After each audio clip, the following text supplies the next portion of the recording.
The large majority of surviving Jews in the world is of Eastern European, and thus perhaps mainly of Khazar, origin. If so, this would mean that their ancestors came not from the Jordan, but from the Volga, not from Canaan, but from the Caucasus, once believed to be the cradle of the Aryan race, and that genetically they are more closely related to the Hun, Uyghur, and Magyar tribes than to the seed of Abraham, Isaac, and Jacob.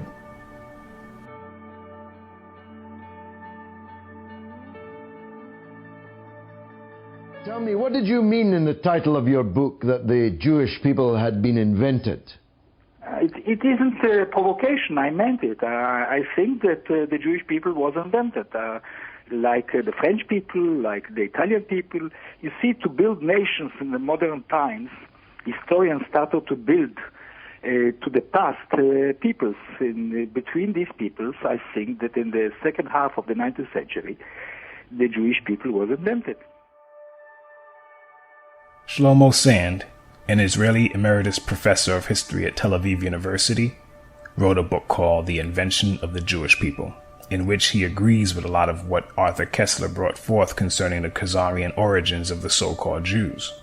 Shlomo Sand, who is himself a so-called Jew, points out that the ancestry of most contemporary Jews stems mainly from outside the land of Israel, and they are descended from converts, and that mass conversions to Judaism occurred among the Khazars in the Caucasus, Berber tribes in North Africa, and in the Himyarite kingdom of the Arabian Peninsula. Yeshua said that a certain people would say that they are Jews but are not, and those people are the Khazars and their descendants who are among us today.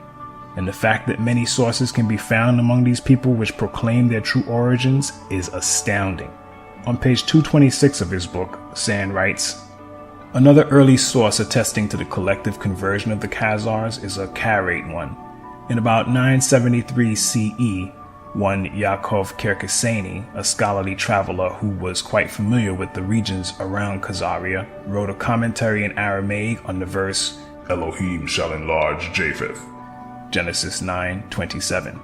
This is what the words mean. He will dwell in the tents of Shem, which grant him a favor and advantage. And some commentators think that this refers to the Khazars, who became Jews. What is interesting about the quote he cites and agrees with is the fact that they know and believe the prophecy concerning a people who would pretend to be of the tribe of Judah but are truly Gentiles. And they base this on Genesis 9 verse 27, which coincides with Revelation 2 verse 9 and 3 verse 9. What's more, most of the world is buying into this deception, and for the present-day Khazarians, that's probably reason to celebrate.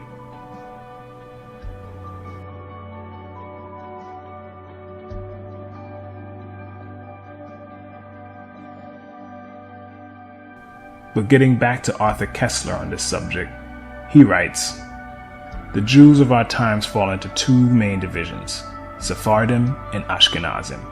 The Sephardim are descendants of the Jews who since antiquity had lived in Spain until they were expelled at the end of the 15th century and settled in the countries bordering on the Mediterranean, the Balkans, and to a lesser extent in Western Europe. In the 1960s, the number of Sephardim was estimated at 500,000. The Ashkenazim, at the same period, numbered about 11 million. Thus, in common parlance, Jew is practically synonymous with Ashkenazi Jew.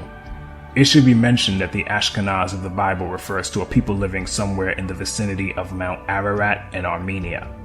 The name occurs in Genesis 10 verse 3 and 1 Chronicles 1 verse 6 as one of the sons of Gomer, who was a son of Japheth.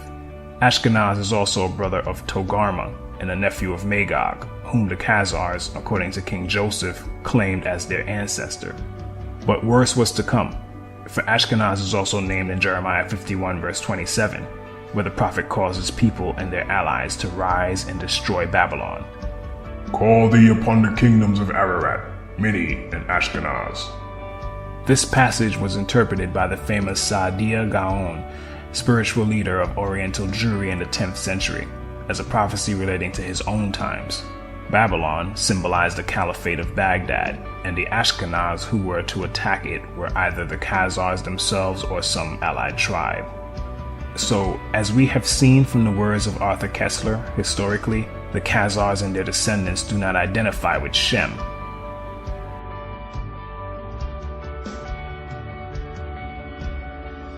but rather they identify with Japheth.